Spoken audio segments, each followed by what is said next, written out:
We know that if we were to stop talking, which is not likely, and ask you to give us a list of things that you desire, we know that you could. We know that you could give us a list of things that you desire. We also know that you are wanting more practice in being a vibrational match to those things. So when you started out by talking about how this breakup, which was painful to you, set you off on a spiritual quest or a spiritual journey, we know that what you mean by that is that you want to do a more deliberate job of offering your vibration in the direction of what you want instead of in the vibration of what you've got. The thing that we want to say to all of you in a way that you can hear it as if volume would make a difference, it doesn't, is that if you could get to this place in a week or 2 or 3 or 4 or 5 or a month or 2 or 3 or 4, 3 months, 3 months. If you could for 3 months set the subject of relationship aside, the subject of relationship with another human aside, and if you could focus only upon your mood and attitude about all other subjects, so that you could enhance the relationship that you already have with your inner being. You're such a sensitive person, and that's such a good thing. But the reason that you would describe yourself as sensitive is because you hurt yourself often with your own thoughts about things. It doesn't matter what somebody else thinks. It only matters what you think about what you think they're thinking about. You're the only one who can plunk those trains in opposition, you see. So we want to pronounce to you in a very bold and loud way, nothing's gone wrong. Nothing went wrong except you had a clarifying experience, because things are always working out for you. We wanted to jump in the opening words that you were offering and say to you, this is the best thing that has ever happened to you, because moving down that road was going against so many things that we know are in your vortex. Your inner being is not going to encourage you toward a relationship of any kind, whether it's a very fast one or a very long one, that is not in vibrational harmony with who you really are and what you really want. But you know what happens? Sometimes absence of a relationship makes you think that presence of any relationship is a good thing. And that's just not true. Did you hear what we said? Well, we'll tell you what we really mean. You think, oh, any relationship's better than no relationship. Any relationship is not better than no relationship, because in the absence of another person, you might have an opportunity to form a conscious, deliberate relationship, meaning mood and attitude and vibrational alignment with your own inner being. And when you line up, with who you really are, it is our promise to you that in that absence of resistance, the person that you are looking for is going to come into your experience with such swiftness and such clarity. And as you meet this person, there will be no question in either of your minds.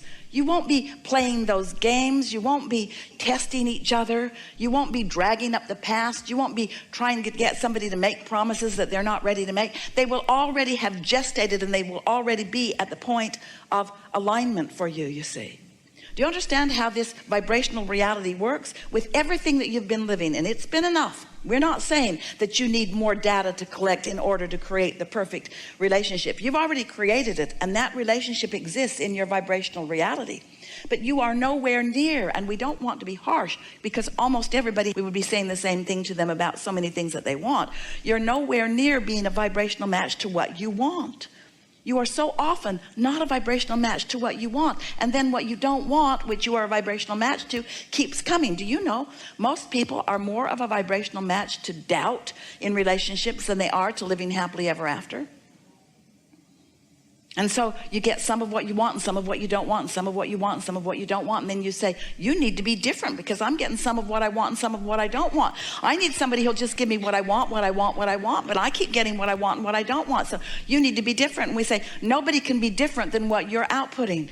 Nobody can be different than what you're outputting. If you want them to clean up their act, you got to clean up your act first. You've got to be a vibrational match, which means you can't harbor thoughts of doubt. You can't worry about those things you're worrying about and then try to get somebody else to promise you that they won't do those things that you're worried about. It never works. When you're really worried about something, you're going to attract the very person who's most likely to do that thing that you're worried about. And then you say, I knew it. I knew it. I could feel it all along. And we say, of course you could. Of course you could feel it all along, you see. So when someone moves away from you, it's not a bad thing. It's a good thing, because it means that what's going on in your vortex and what you really want isn't a vibrational match. So just accept things are always working out for me. And this is one of the best things that has ever happened to me, because it gave me clarity about this and about this and about this. And then tell your general story about relationships in a way that pleases you, and and this is the hard part, but you can do it, let your conversation with yourself about what's coming and the joy that you know you're going to live when it does come, let that hold you for 3 months while you clean up your vibration, and then watch what happens. There are 2 important things that we want to say to you. Yes, what you said about not wanting to count on someone else for the way you feel. Most people are living a very conditional experience. So if something that they consider to be wonderful is happening, they feel wonderful. But if something happens that feels disappointed, like not being able to control the desire of another person, then sometimes it feels like you don't have control over the way you feel. And certainly that's natural. We're going to sort that out in just a minute. But we don't want you to jump there so quickly, because it's an important process to have experiences in order to really ascertain what it is that you do want. Because while we know you all believe that you are ready right now to make a very clear statement of desire about many, many things, you could say, we know you believe it, that I know exactly how much money I want to make. We know that you believe that. We also know that your life experience is going to continue to expand, and that right now you don't know what you're going to want forevermore. You don't know where you're going to want to live forevermore. You only know from where you stand what you think would be an improvement to where you are. You are such evolving beings. The whole nature of evolution is about being where you are, and from where you are, getting a new vantage point. So we're going to give it to you just like this. Here you are standing, sifting and sorting, and a rocket of desire shoots out of you. And the rocket of desire feels weird in the beginning because you're not used to it. But then you sort of play the games that we ask you to play, and you do the processes we ask you to process, and you manage to become a vibrational match to this desire, which felt weird just a little bit ago. And now a vibrational match to it. Now what you want comes to full fruition because you've managed to think about it. And now along with that manifestation comes a whole new set of contrasting experiences that causes you to launch another rocket of desire. This is especially true relative to relationships, especially true relative to those significant relationships. Sometimes you've lived something that has been absence of something that you really wanted, so you launched a strong rocket of desire, and that rocket of desire is disproportionate to other things that matter too. But it's extra inflamed because this relationship caused it to be inflamed. So you're asking in such a strong way, we might even say in a lopsided way, that now you're like that bus that Esther and Jerry were driving down the road, dragging something along behind. That desire is so strong that then law of attraction brings you something that satisfies that desire. So you settle into that relationship and it feels so good. But then life shows you that while that one thing is being satisfied, that there are other things that are important to you too. And you launch those rockets of desires. And so it takes a lot of exposure to life and exposure to experiences in order for you to create this wonderful desire, this vibrational desire. We called it a vibrational reality. We called it the vortex of creation. This launching of these rockets, it takes a lot of experience because words don't teach. You could sit with your mother or with a mentor and they could say, from my experience, this is what you want in a mate. Here's the list. Took me years to come to this conclusion, and a lot of it after I was unhappily married for 30 years, they'll tell you. But this is the list that you want. Here's the list of things you want.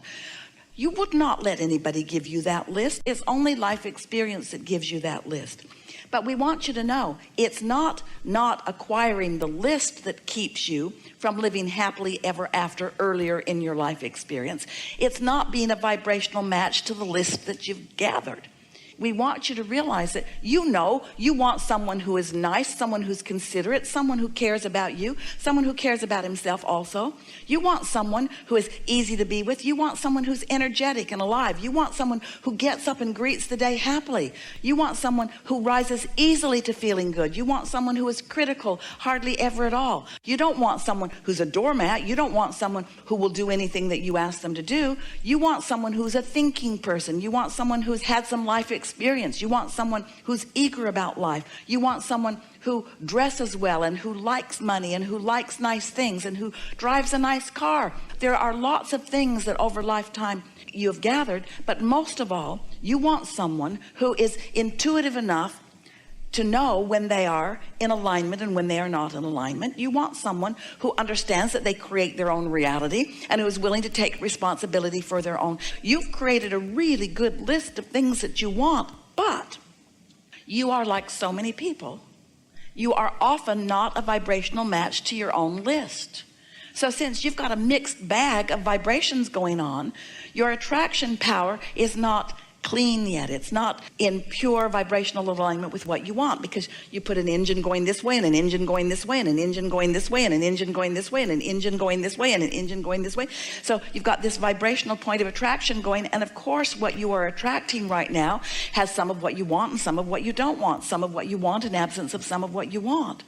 So what we're saying to you, we would not encourage you to want that relationship to turn around when you are still in the process of defining what it is you really want in a relationship. So there was a shift in your expectation is a wonderful concept, because expectation is the marriage between desire and belief. In fact, we could say you get what you expect. It's accurate to say you get what you believe, but it's more poignant to say you get what you expect. So if you want something and you don't expect it, it doesn't come about.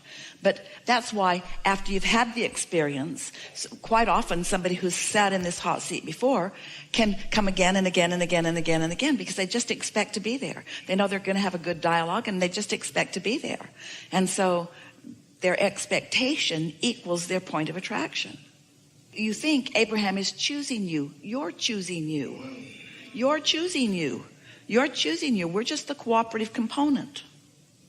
It's the way it is with everything. Everything is that way. There's nothing that is arbitrarily or in some sort of control dictating what happens in your life experience. It's only you. You choose it all.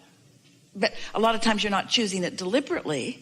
That's why we're talking about these tools that you can use so that you can choose in ways that are more satisfying to you. So you are not puppets on a string. You are co-creators. And there is knowledge of how things work that is deep in the DNA, if you want to call it that, of your inner being. And so here you are out here, little chicks, digging things up and moving through life and coming to new desires and putting desires in the vortex that your inner being then knows about. And as you create a problem, you also create a solution which your inner being focuses upon and then gives you real-time information about how to turn that new thought, so new that it's not even a thought, it's still a vibration, that vibration to a thought and that thought to a thing. Your inner being immediately knows all of that and is feeding that to you real-time. And if you're tuned in, you get the impulse and you know what to do. You don't have to get it from a book. You don't have to go to some sort of school to learn how to satisfy your own quests in life experience, you see. Do you like that story? Yes. Do you like understanding who you really are? Do you like understanding how it works?